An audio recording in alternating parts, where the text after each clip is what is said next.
Halla, ja. Ja, nå står vi jo her på det som, ja, for tiden heter det vel gjerne Nedre Ole Bulls plass.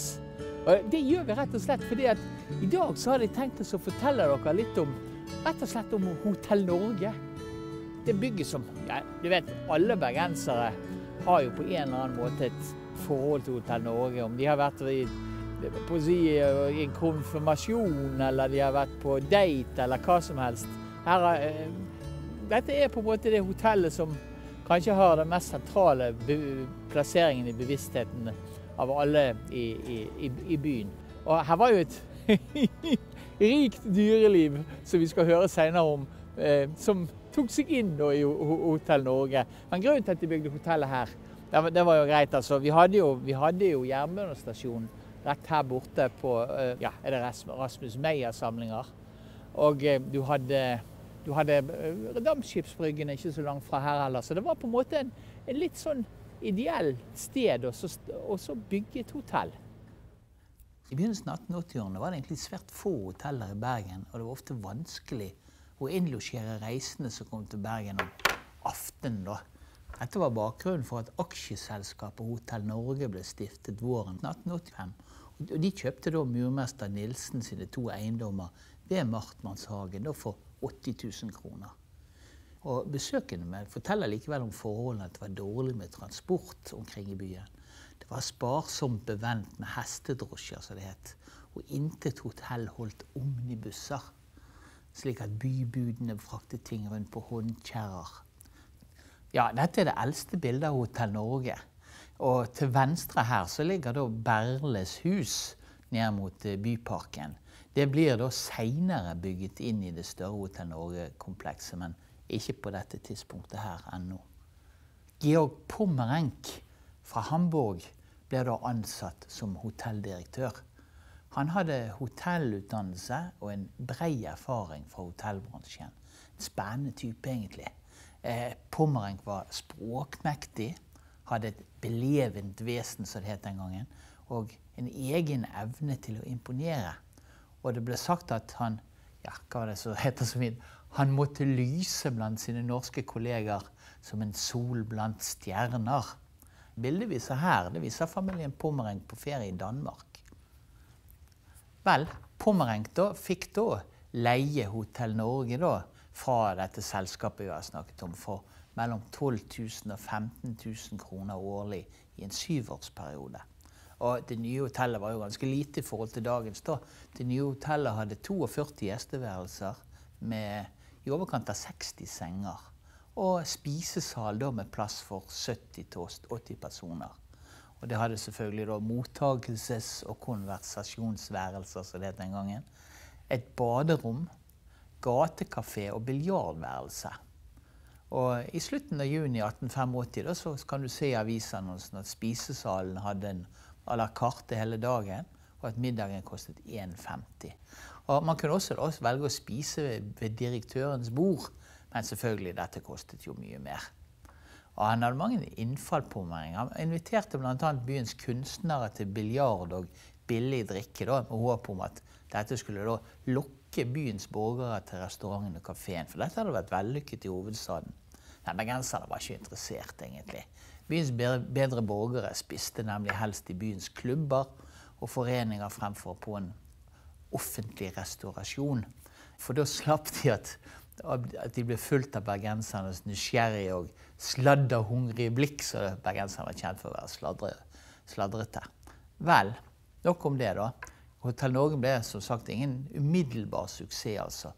Men de får allikevel ros for Good Cuisine da i Bedekker sin reisejournal i 1885. Ja, hotellet svarte egentlig ikke til Pommerenks forventninger. Og derfor planla han egentlig et større hotell. Og inntekter til dette forsøkte han å skaffe seg gjennom hotellvirksomheten i Stavanger og i Molde. Og så som restauratør da i fornøyelsesbedriften Tivoli inne i hovedstaden Kristiania. Driften av Norge ble derfor nedprioritert, og det kan derfor forholdene var så dårlige. Og da på denne tiden rundt sånn 1890. Og det er her du får høre historier. Besøkende forteller at hotellet på denne tiden ha skitne værelser, at skotøy som ble sagt ut til pussing ikke ble pusset, at håndklær og lakener hadde en avskyelig stank. Og om våren og høsten luktet det dessuten på hotellet en blanding av råtne egg og fisk, som det het. Det skyldes rett og slett at hotellet var bygget på sumpgrunn og ikke hadde kjeller. Og de sanitære forholdene og klosettene var også da i en ubeskrivelig tilstand. Og på gårdsplassen vrimlet det av rotter.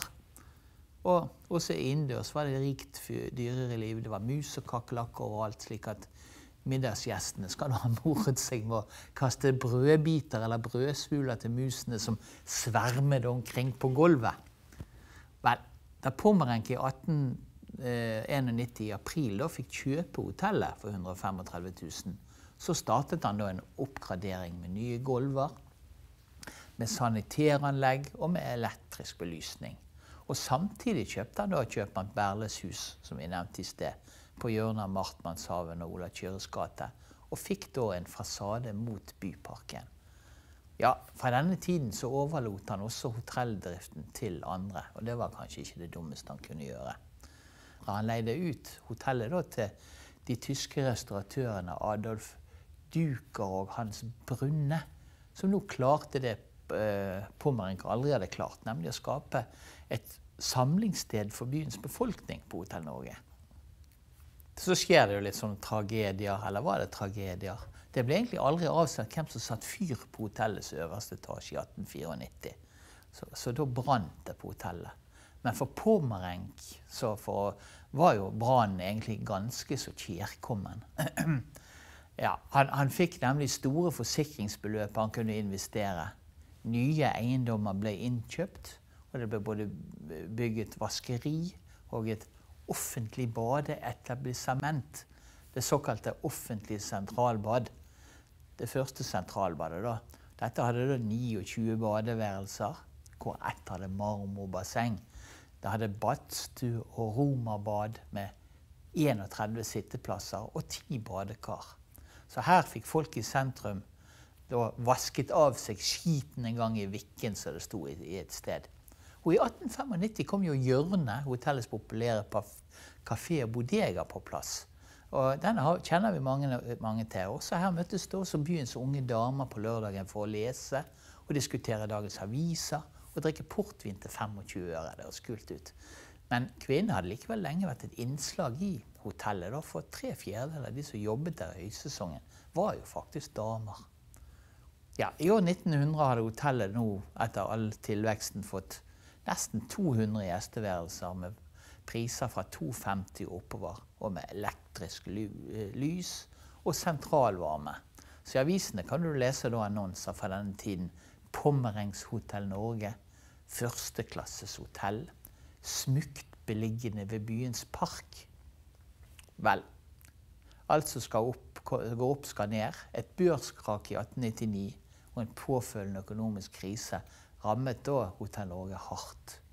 Og Pommerenke hadde stor gjeld, blant annet til håndverkere, og dermed så var til slutt konkursen et faktum. Høsten 1902 ble det avholdt en tvangsauksjon. En del av eiendommen ble skilt ut til Hotell Boulevard.